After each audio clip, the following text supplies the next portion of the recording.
was thinking about influences. Yes. This is the, yeah, you're up. Okay, so the question that I'm going to ask now is what we talked about before. How do you believe growing up amongst artists has influenced you as an artist and a filmmaker? And I know you were quoting some people and just back in. Water bottle. Sorry? Oh. A water bottle. Good. I'm going to take this slow because I'm going to think about the different influences.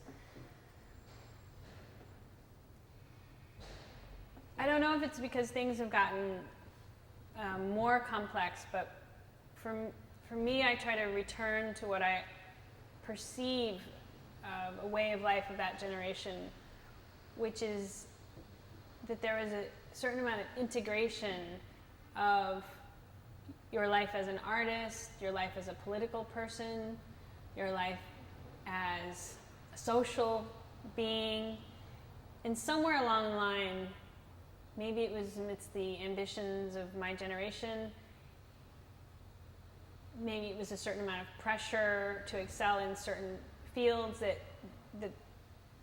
or maybe it's a personal issue that I felt like I had to choose or got divided about being involved politically, having a life as an artist, and even having to choose about how much of a social being to be, that there wasn't as much ease for me. And I think that I admire their ability, and I'm thinking of Judd, Barnett Newman,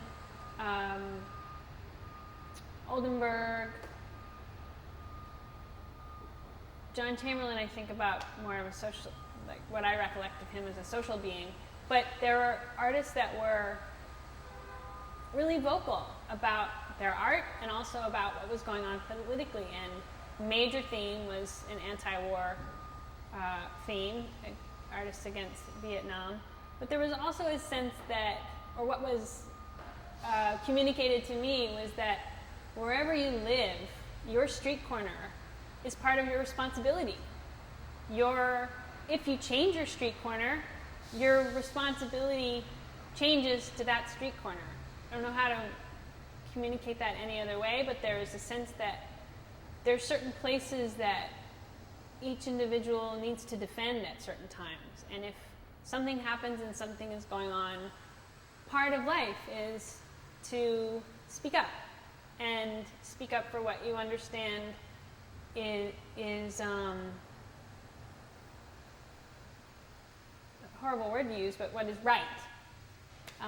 Whether it's an environmental issue or human justice or what's wrong with the sidewalk, small or big, that we had a certain responsibility. I mean, I think Barnett Newman ran for mayor at some point. There was, in my life, I realized that I actually took that influence to heart. I mean, I'm a city council member, and I'm making a film, and I make films, and I make all sorts of creative projects, and I think it's challenging because I think that they're very different mind frames, but I think it makes you very whole and very vital because you're interfacing between two incredibly different ways of thinking. And imagination is useful in every field. And there is a certain, these artists were sitting around talking about science. I remember somebody telling me that everybody talked about whether they had a subscription to Scientific American. Wait, is that Scientific America? And I mean, these guys were like the best of nerds. They were totally like,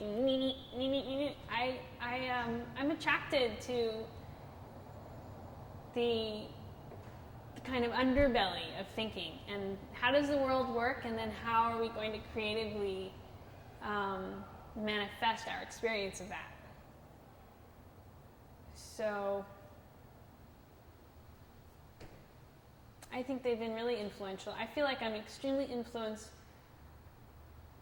by Barnett Newman, and I never met him, and I don't even know the extent or exactly why I'm so influenced by him. But the more I hear about him, I get the sense that he was an incredible mentor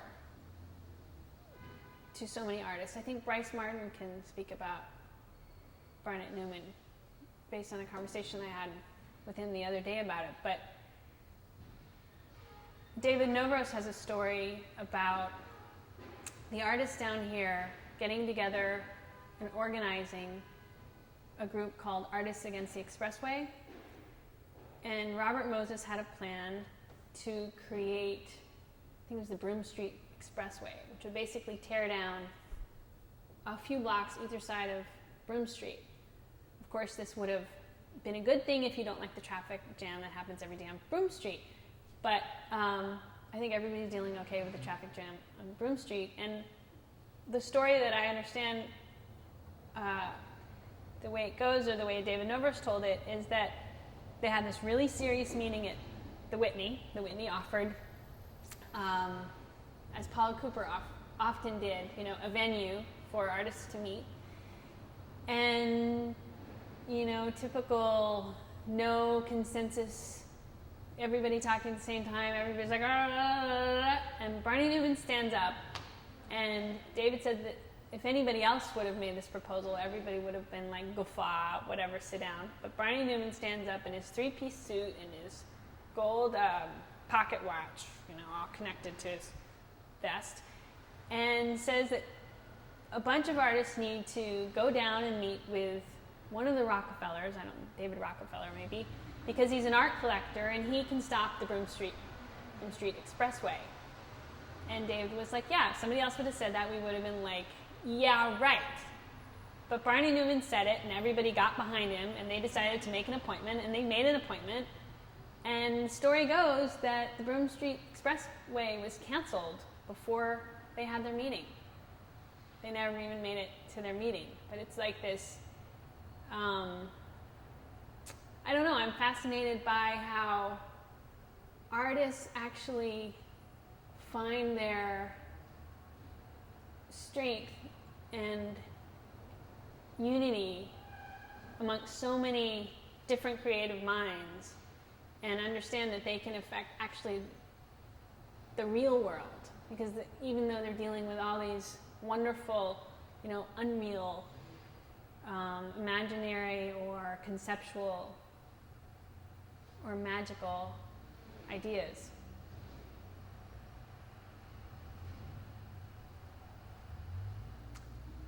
What else? You had a quote that you were reading to me before, and maybe we should talk about why you've chosen this quote and why you think it's important to you, and then read maybe the excerpt that Oldenburg.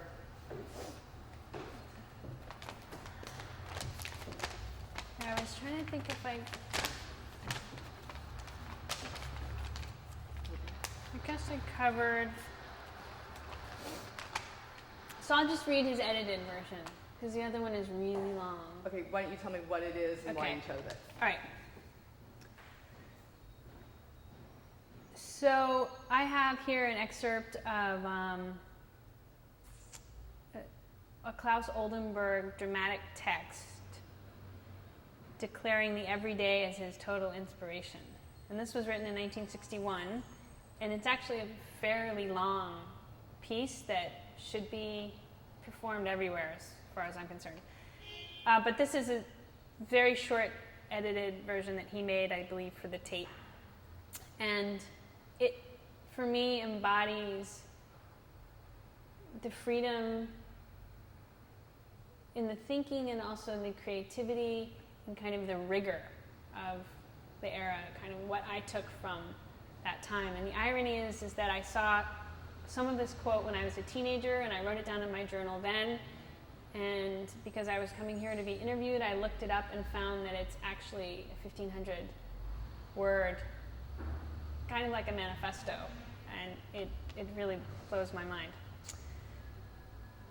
I am for an art that is political, erotical, mystical, that does something other than sit on its ass in a museum. I am for an art that grows up not knowing it is art at all, an art given the chance to have a starting point of zero. I am for an art that embroils itself with the everyday crap and still comes out on top. I am for the art that imitates the human, that is comic if necessary, or violent, or whatever is necessary.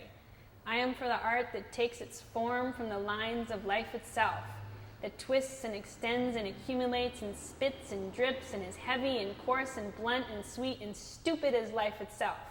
I am for the blinking arts, lighting up the night. I am for the falling, splashing, wiggling, jumping, going on and off. I am for the art of fat tires and black eyes. I am for cool art, 7-Up art, Pepsi art, sunshine art, 39-cents art, 15-cents art, Vatronol art, Dro Bomb art, VAM art, Menthol art, L&M art, X-Lax art, Manita art, Heaven Hill art, Pamerol art, Sano Med art, RX art, 9.99 art, Now art, New art, How art, Fire Sale art, Last Chance art, Only art, Diamond art, Tomorrow art, Frank's art, Ducks art, Meadorama art.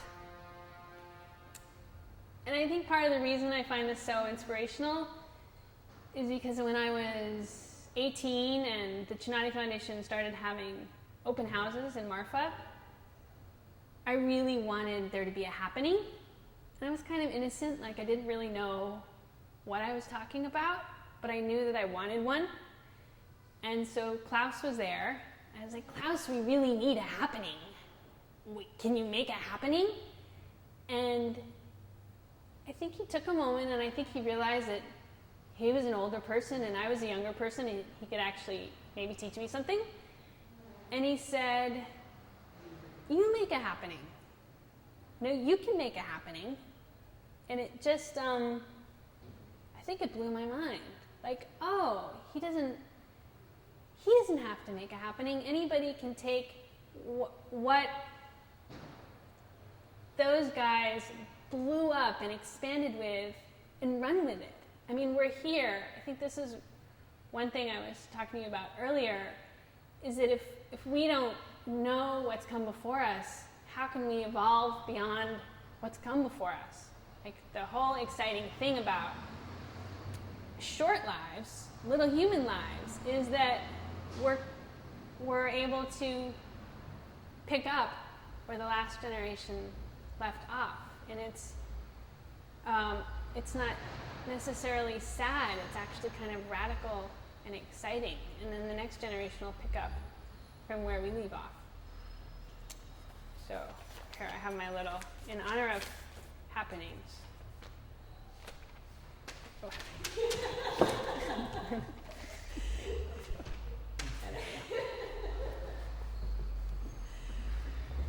So are we tight on 10:30? Because it's like 10:30. Oh, you could go for 10 or 15 more minutes, and then I'm going to go get the subway. Okay. Can I Go for it. Shift change. So, kind of quickly going back to his question as you were growing up, because you got a lot of questions at once. Describe how the city felt, and not so much music that you went to see, but what music were you hearing? Like, what music did you grow up with? What environment, tell me about that. The Beach Boys, the song about the ship, I can't remember what it's called. We actually sang that in first grade over in the West Village. And I really remember the music that we listened to once we moved to Texas, and my dad brought these tape to tape, this tape to tape machine, and we had 6 things to listen to. I think it was Bob Dylan, the Beatles, maybe an opera.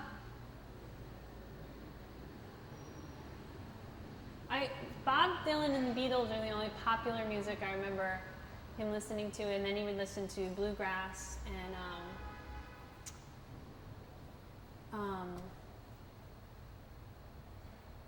what's his name, that bluegrass guy? Anyway, a lot of serious bluegrass. I remember learning certain songs because they were so bizarre, and he played them so often, like Charlie, he's a good old man. Charlie, he's a dandy. Charlie, he's a good old man. Feeds them girls on candy. Do you think that was music your father was exposed to here in New York? he came from a farmer family, and maybe he had a wonderful way of connecting with people who were here that were originally from the Midwest. And I think that people here in Soho were from everywhere, and there was a lot of bonding over where are you from. I mean, I know people now who are in their 60s and 70s who still talk about where they were from before they came here. And there are so many people who came here when they were 19, 20, 21. I'm sure that's still happening, but it gives the place a certain amount of energy when you've got all this youth coming together, and they're bringing their musical and artistic inspiration from where they're coming from. Yeah, say more about that and kind of what it felt like growing up.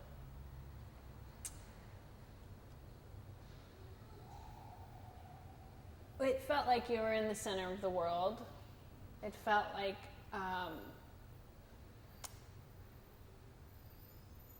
any kind of creative endeavor was acceptable. We were taken once to some sort of nudie conceptual art piece that had a bunch of people swinging on swings, and you'd look through these little holes and they were nude, and we were little kids, but there wasn't anything to be embarrassed about. There was a sense of righteousness to people.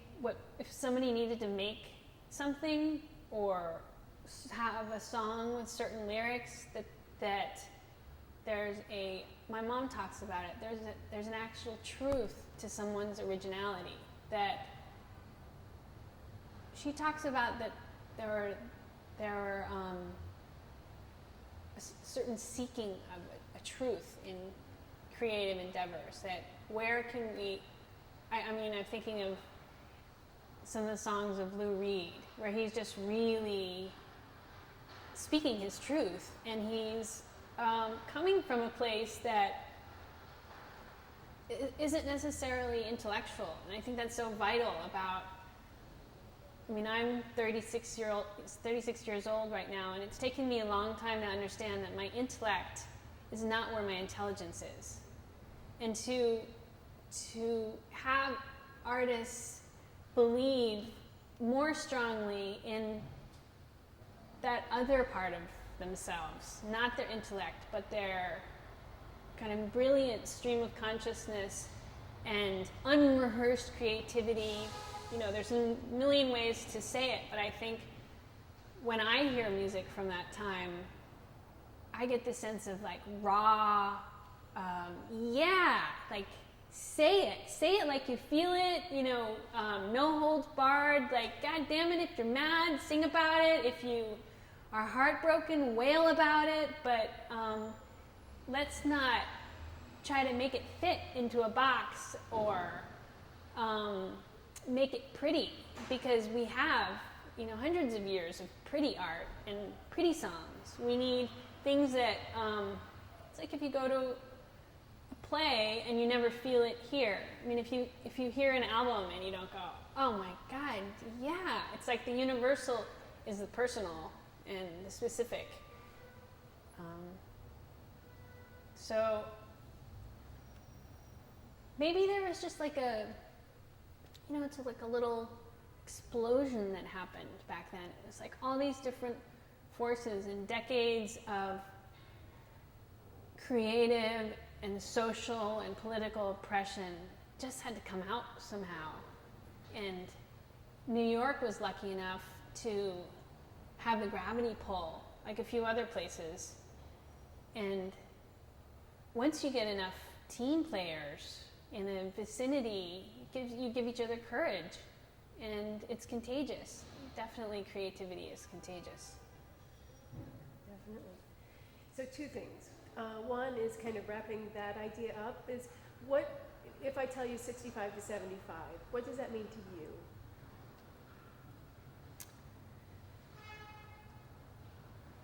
'65 to 75 means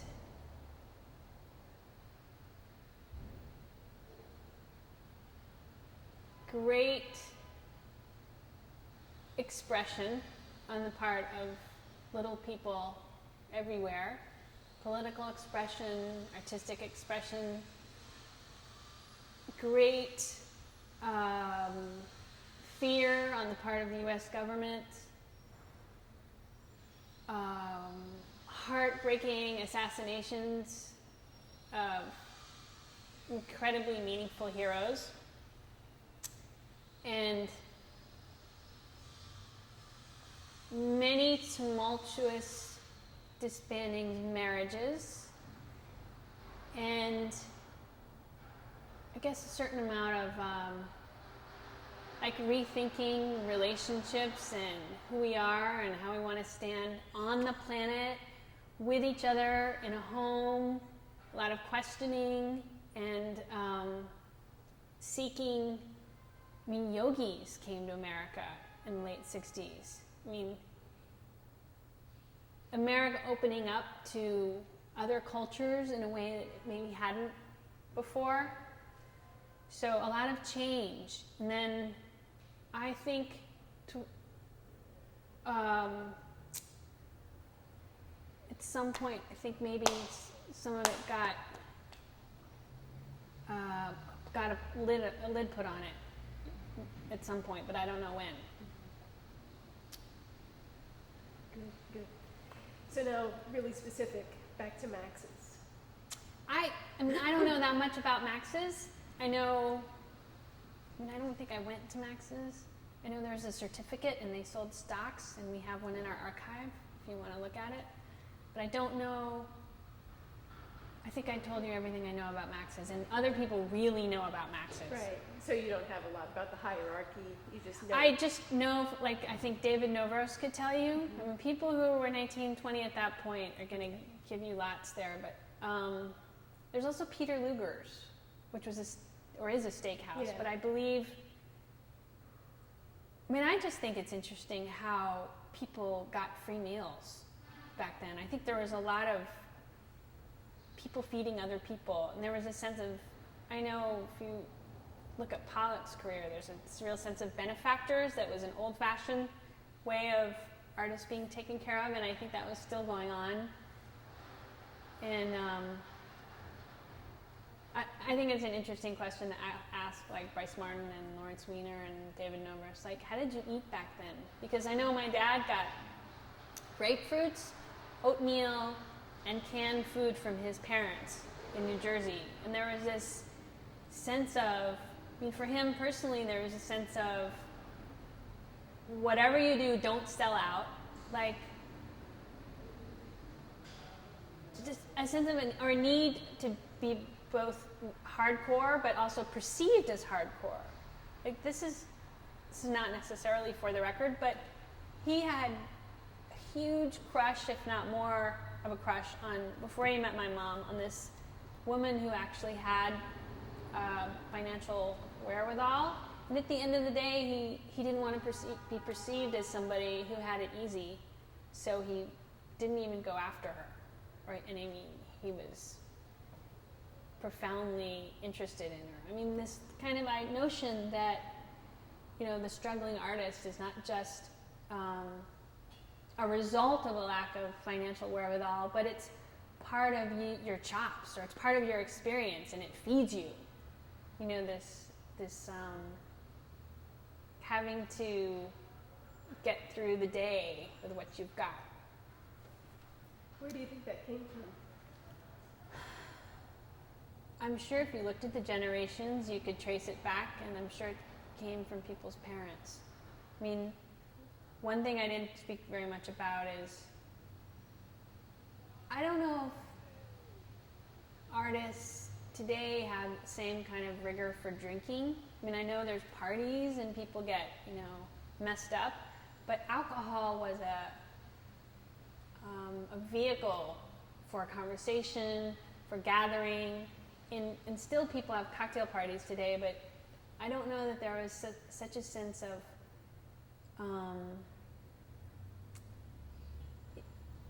it being kind of macho. Like, it was part of, I would even say that in my generation there are artists who believe they can make art and don't have to be the suffering drunk. to make it, whatever it's music or fine art.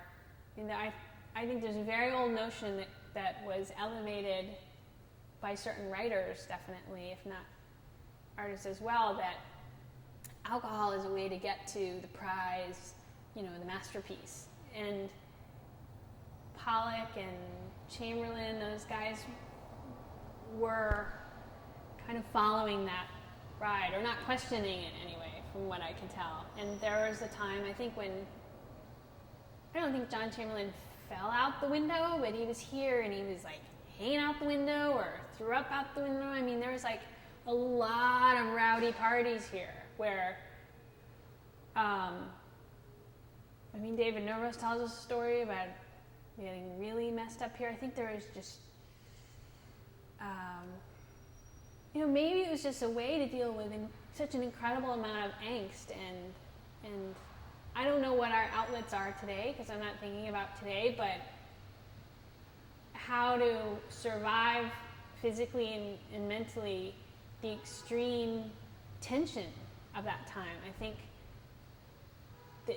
that there was just an incredible amount of pressure. Like, if you're just trying to make your art, but yet you get images every day of people dying here and people dying there and incredible amount of injustice, it's not just distracting, it's, as I guess they'd say, like, goddamn infuriating. And where do you put that energy? I mean, you're either going to get drunk one night about it, and then the next day you're going to get up and you're going to goddamn protest about it. So. Exactly.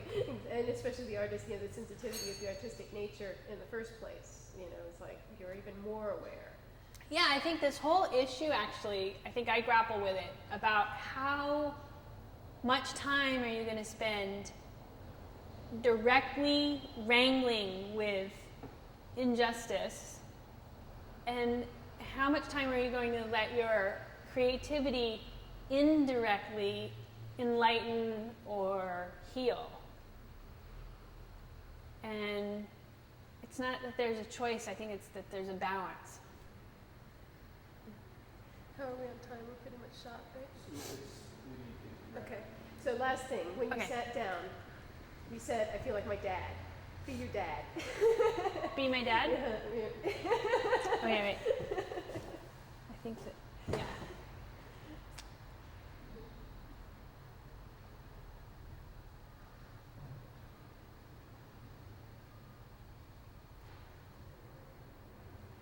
Glass of scotch on. Did the table furniture mean something to him, having it in the space? I think him being able to make furniture was, made him really happy, and I think that one thing is that he didn't take anything for granted, and he was constantly reminding us as kids that there might not be any money tomorrow. Never take it for granted. You see this dollar? This is time. If you have a dollar, you have time to think. You know how many people don't have any time to think? So if he had money to make something, or money, he had time to think. And if you have time to think, you can actually find your way in the world and be sane or be effective. I think he was very concerned with, I know you asked me about furniture, but I think he was very concerned with the speed of everything and a lack of quality, and everybody going so fast that they wouldn't think about what they're doing, they wouldn't care about how things feel, they wouldn't care about where they are and what the space feels like. And I think when I was a kid in the 70s that there wasn't a sense for me of rushing around New York City. And I guess that's ironic, but this place had a lot of leisurely activity, and not just at social occasions, but I think that maybe that's one of the things that my dad indirectly communicated, that you can't always be in a rush, and you can't not pay attention to where you are and what you're looking at and what you spend your time doing. You got to slow down enough where you can. I mean, he sat and thought a lot, just looking out a window, and in the middle of New York City. And most people would do that in the country, but I think that that's rare. The sense of maybe that's a pacing thing, and maybe it's something that the early 70s have, that there was just a little more, we weren't so technologically advanced, and all the phones actually connected to a cord, and you had to dial it, and it's slow. And I have a complete sentimental connection for things that take longer to do, whether it's butter or dialing a phone. Like, I'm definitely old-fashioned. But I think he was very excited when he figured out he could make furniture. It allowed him to further define his space. Cool. So I think we have to let you go. Yeah. Awesome. Thank you That so was much. very, very good. That was awesome, Radar. Great. That was fantastic.